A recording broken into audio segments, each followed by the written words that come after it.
Salut les investisseurs, dans cette vidéo pédagogique, on va passer en revue un critère important à prendre en compte dans votre stock picking pour améliorer vos performances. Abonnez-vous à la chaîne si ce n'est pas déjà fait et on va se plonger ensemble dans cet article pédagogique. Alors, dans l'article précédent, on avait mis en lumière un facteur clé qui permet à une entreprise d'accumuler le plus rapidement du capital, et pour l'actionnaire, ça veut dire augmenter plus rapidement la valeur des actions.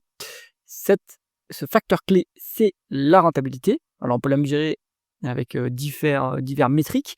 La plus facile à calculer, mais qui a aussi ses défauts, c'est par exemple le rendement des fonds propres. Vous prenez les bénéfices d'une année N par rapport aux capitaux propres de l'année N-1, et là, vous avez un ratio d'efficacité à générer des bénéfices par rapport aux capitaux apportés par les actionnaires.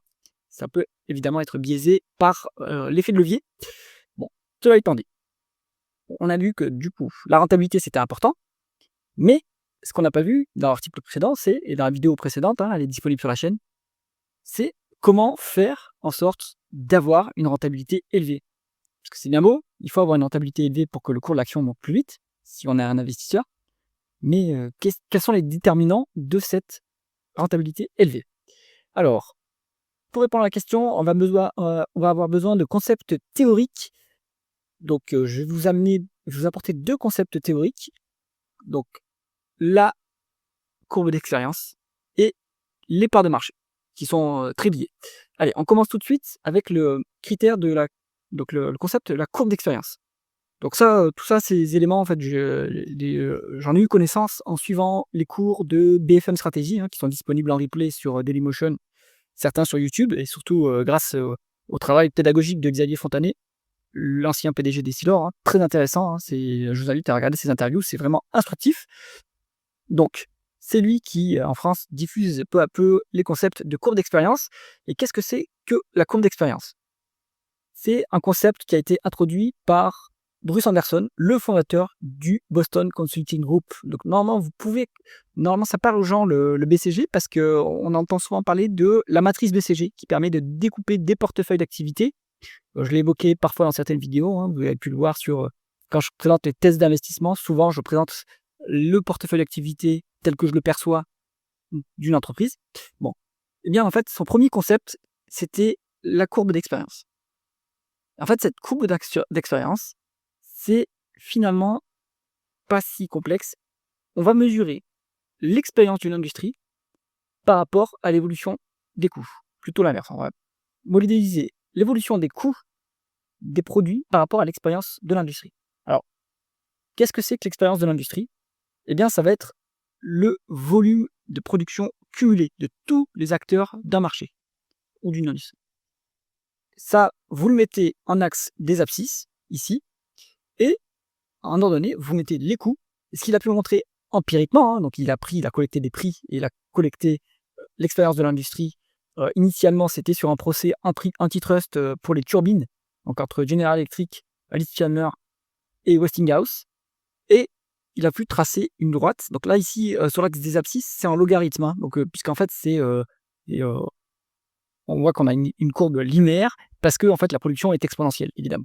Donc, quand vous passez en logarithme, ça vous donne une trajectoire linéaire. Et bien, ce qu'il a pu constater, très simplement, c'est plus une industrie produit, plus les coûts s'effondrent.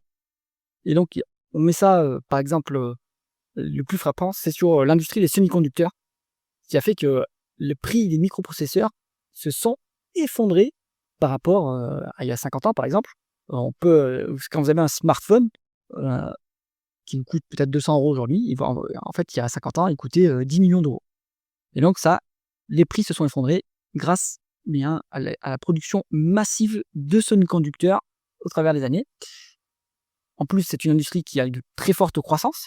Donc ça veut dire que comment ça se symbolise sur cette courbe, la très forte croissance? Eh ben, vous allez avoir une pente plus ou moins pentue, justement. Donc plus la pente va être pentue, si on part comme ça, les coûts vont s'effondrer beaucoup plus vite. Si au contraire c'est une industrie avec une faible croissance, les coûts vont baisser très faiblement. Par exemple, une des industries avec la pente la plus élevée, c'est le logiciel. Les courbes d'expérience sont très très très très pentues. C'est pour ça que les éditeurs de logiciels sont valorisés très cher en bourse, même ceux qui ne sont pas très rentables, qui ne gagnent pas d'argent, parce que en fait, la croissance est telle qu'il suffit de quelques années, et donc équivalent à quelques, quelques années de production cumulée, pour que les coûts s'effondrent et que la rentabilité augmente. Donc ça vous donne des industries qui grossissent très très vite d'un point de vue boursier également, puisque la capitalisation boursière se base évidemment sur les taux de croissance. Alors, maintenant si on continue, donc ici je vous ai expliqué, hein, c'est ce que je vous ai expliqué ici, axe des abscisses, production cumulée en logarithme, coût en dollars, hein, ou en monnaie locale. Et c'est ce que je vous ai expliqué également ici. La courbe est une droite qui descend, et plus la pente est pentue, plus les coûts vont baisser rapidement. Donc là, on a notre premier concept. On a l'effet de la production cumulée sur les coûts d'un marché. Et là, on a tous les acteurs agrégés, et on a l'évolution année après année, hein. Maintenant, si on passe à la deuxième courbe, ici, vous avez pour une année les positions des différents acteurs. Donc ici, on va dire que on est sur un marché qui est en forte croissance, par exemple. Dans ce cas-là, on va dire que le marché est fluide. Fluide dans le sens où les acteurs, comme il y a une forte croissance, les acteurs, d'une année sur l'autre, n'ont pas le même, il n'y a pas le même positionnement du triplé ici, par exemple, sur la courbe, en fonction d'une année sur l'autre, parce que d'une année sur l'autre, par exemple, l'acteur D aura produit plus rapidement que l'acteur A, et donc sera passé devant en production cumulée. Donc c'est pour ça qu'on dit que c'est un marché fluide, parce que les parts de marché, et c'est ça le concept, le deuxième concept, les parts de marché changent très rapidement dans un marché en forte croissance. Au contraire, dans un marché qui est plus visqueux, ça veut dire un marché en plus faible croissance, eh bien les parts de marché bougent très peu, et donc c'est très dur d'aller capturer, de changer de positionnement sur la courbe d'expérience dans un marché visqueux. Donc voilà, ce concept, c'est la part de marché qui a le plus d'expérience cumulée entre les leaders d'un marché. Donc dans cet exemple ici, ce que j'ai mis, c'est 3 acteurs qui ont chacun des coûts de revient différents, parce qu'ils ont des parts de marché différentes. A a un coût de revient le plus bas à 60 parce qu'il a la plus grosse part de marché. B a un coût à 80 parce qu'il a la deuxième plus grosse part de marché. C a un coût de revient à 130 parce qu'il a la troisième part de marché.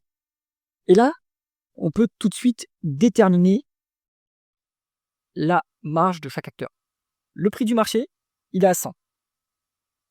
Là, en fait, c'est l'équilibre qui est trouvé entre la demande et les prix que proposent les différents acteurs.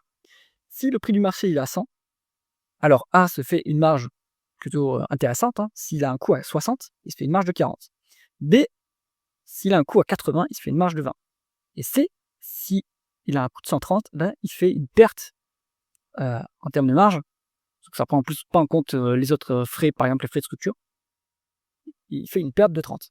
Donc, d'ici, du positionnement sur la courbe d'expérience équivalent par rapport à la part de marché, donc plus grosse part de marché égale plus d'expérience cumulée, eh bien, ce positionnement à la courbe d'expérience détermine votre profitabilité en termes de marge.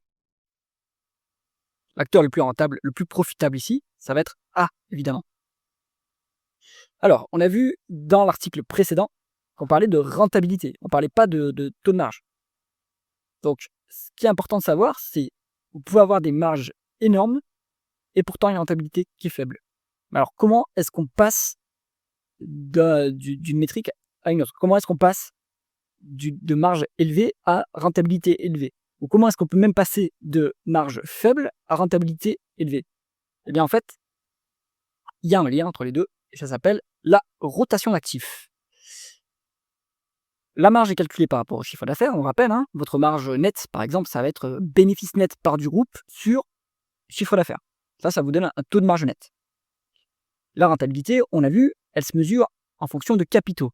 Alors, soit les capitaux apportés par les actionnaires seulement, donc ça c'est les capitaux propres, soit les capitaux investis, donc ça c'est les capitaux, soit les capitaux investis ou employés, donc ça c'est les capitaux apportés par les créanciers et les actionnaires.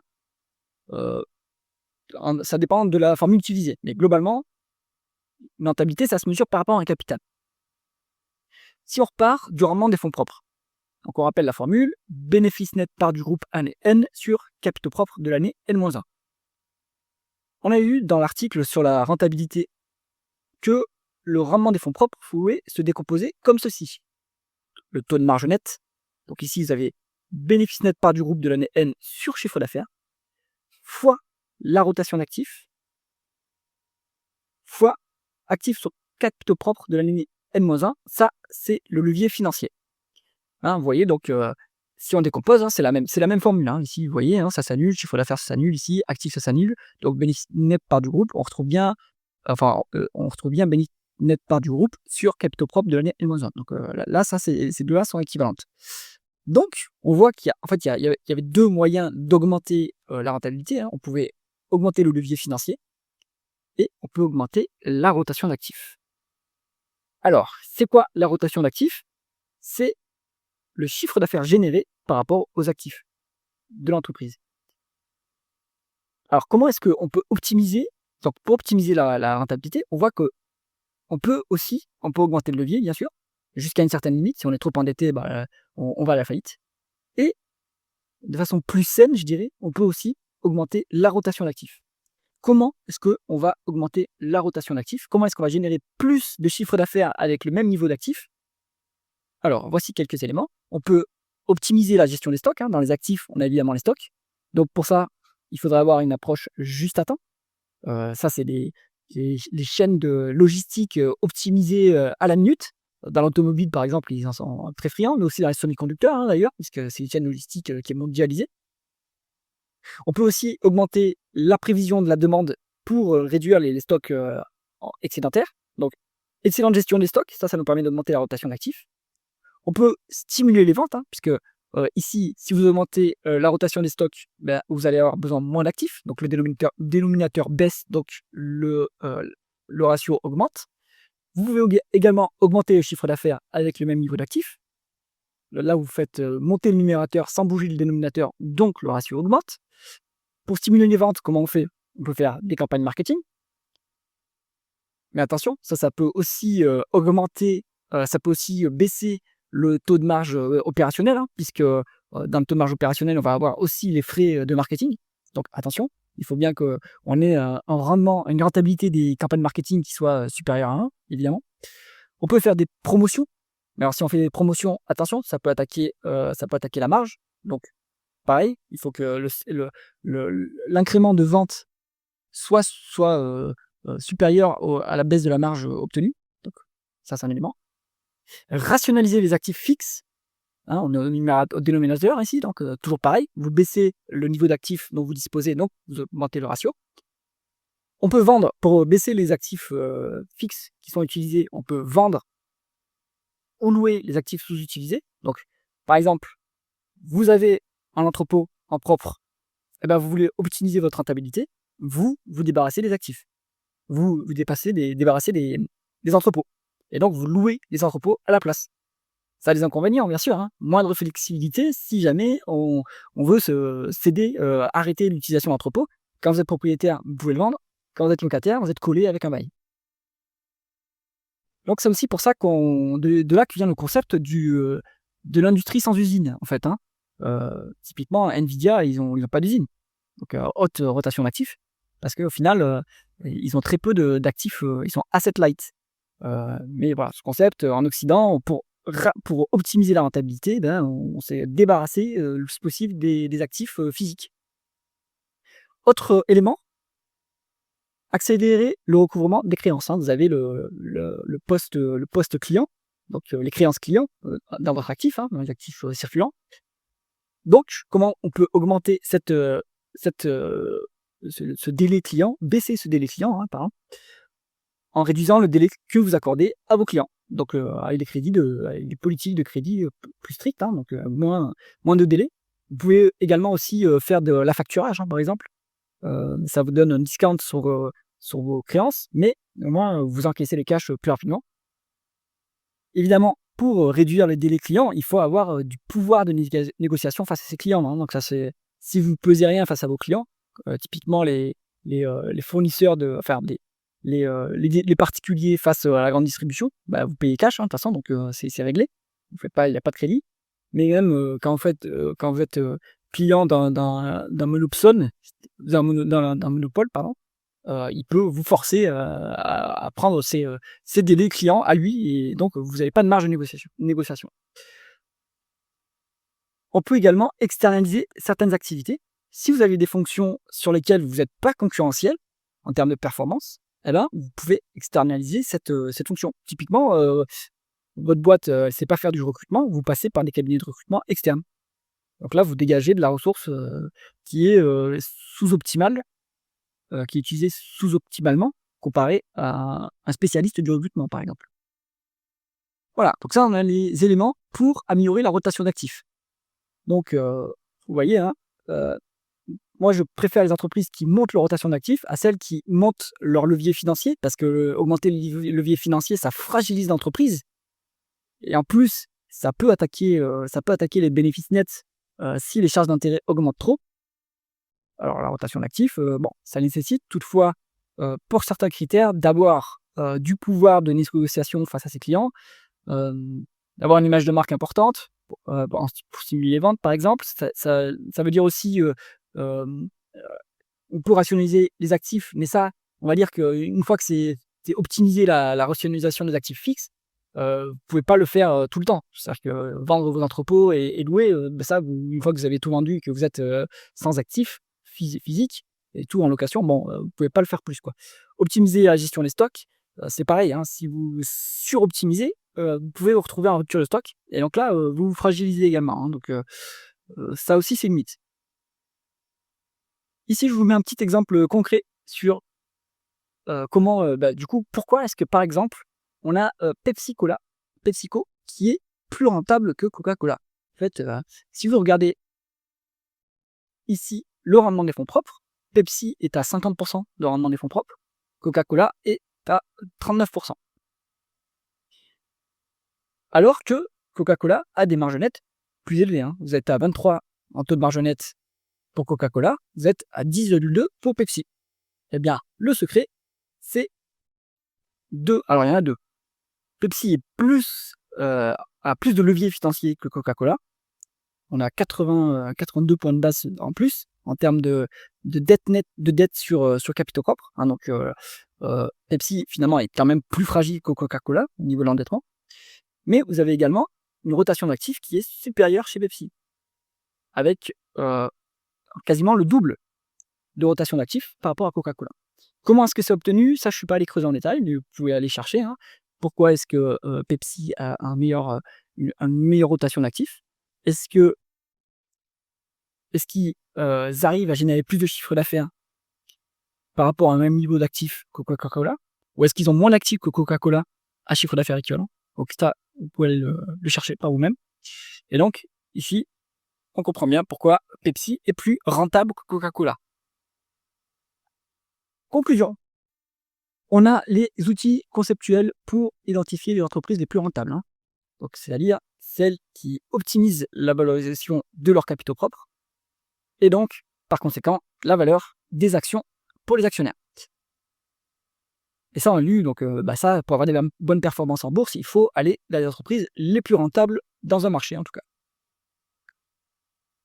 La conclusion, sans surprise, les entreprises les plus rentables sont celles qui ont les coûts les plus bas, associés à une rotation d'actifs élevée, ou alors, en tout cas, si à rotation d'actifs équivalente, ce sont les entreprises qui ont les coûts les plus bas qui vont avoir la meilleure rentabilité. Et puis, on a vu de toute façon que avoir une rotation d'actifs élevée, ça veut aussi dire être leader, hein. C'est-à-dire qu'on a le pouvoir de négociation face aux clients. Ça veut dire qu'on est très bon en l'optimisation des actifs et des stocks, etc. Donc, on est leader aussi dans cette partie du business, on va dire. Eh bien, sans surprise, les entreprises qui répondent à ces critères, eh bien, ce sont les leaders d'un marché. Donc, numéro 1 ou numéro 2, hein, d'ailleurs. Parce qu'un numéro 2 peut toujours passer devant le numéro 1, par exemple, en faisant une alliance avec le numéro 3 ou le numéro 4, en faisant une acquisition. Donc, on peut aussi s'autoriser à partir sur le numéro 2. Les leaders d'un marché, on l'a vu, hein, c'est ceux qui ont une expérience cumulée significative et supérieure aux autres dans un marché donné. Alors, à partir de là, on pourrait se dire: «Mais du coup, je ne fais que des large caps», puisque en fait, au niveau mondial, ce ne sont, que les large caps, les grandes capitalisations boursières qui sont leaders d'un marché et qui donc ont les coûts de revient les plus bas et la rentabilité la plus élevée. Mais pas forcément. En fait, un marché, il peut être divers. Un marché, ça peut être global, ça dépend des produits. Ça peut être aussi un marché qui est local, un marché de niche ou un marché qui a, des monopoles, locaux. Par exemple, si on repart du portefeuille que je présente, régulièrement tous les mois, voici comment moi je classifie les entreprises de mon portefeuille en termes de leadership sur leur marché. Téléperformance, numéro 1 du marché. C'est ce qu'on voit dans leur, document d'enregistrement universel. Donc c'est eux qui le disent, hein, mais on retrouve ça en fait aussi dans les études des marchés. Donc eux, ils sont leaders du marché. Donc ils ont les coûts de revient les plus bas. Pernod Ricard, numéro 2 du marché. Ça, c'est tiré du ISWR, si je ne me trompe pas, l'organisme qui, suit le marché des spiritueux. Donc Pernod Ricard pourrait tout à fait, s'allier avec un numéro 3, enfin avec un suiveur du marché pour passer devant Diageo. Donc pertinent aussi. Jacques Metals. Alors là, on est sur du marché de niche, hein, distribution d'acier spécial. Et bien Jacques Metals est leader sur ces marchés de niche. Donc voilà, à pas négliger, Jacques Metals, c'est une small cap, hein, c'est une petite entreprise et pourtant elle est leader, ce qu'on appelle un champion caché, hidden champion en anglais. Elle est leader sur les marchés dans lesquels elle opère. Ruby, d'après leur document d'enregistrement universel, ils sont dans le top 3 des marchés de niche dans lesquels ils opèrent, hein. Ruby, c'est la distribution d'énergie, mais localement, ils distribuent, aux Caraïbes, ils distribuent en Afrique et ils distribuent aussi un petit peu, enfin, ils distribuent GPL en Europe. Mais, ils vous disent dans le document d'enregistrement universel qu'ils sont dans le top 3 dans chacun de ces marchés. Ce sont leurs estimations, mais je pense qu'ils connaissent bien leur marché pour dire ça. Alors j'ai mis sur Photosol entre parenthèses pour troller un petit peu, hein, puisque ça ne marche pas du tout, Photosol. Mouri Construct, donc l'ingénieriste, belge en bâtiment. Et en fait, ils sont leaders dans leur zone d'opération, qui est, la Wallonie autour de Liège. Donc, pareil, c'est un leader en fait. Alors Morel et Prom, peut-être plus compliqué à classifier, mais en fait, je me suis dit que ils ont des licences d'exploitation d'actifs, pétroliers ou gaziers. Donc par définition, ils sont les seuls à exploiter les actifs d'une zone. Donc ils n'ont pas de concurrence, ils peuvent pas fixer les prix, hein, puisque le prix de la matière première, elle est fixée, c'est une commodité, donc le prix est fixé par le marché. Toutefois, ils peuvent, optimiser, leur production sans problème dans les zones dans lesquelles ils opèrent, dans sur les actifs, sur lesquels ils opèrent. D'ailleurs, Bouygues ils ont un excellent rendement des fonds propres, sans levier, hein, donc c'est très bon, hein.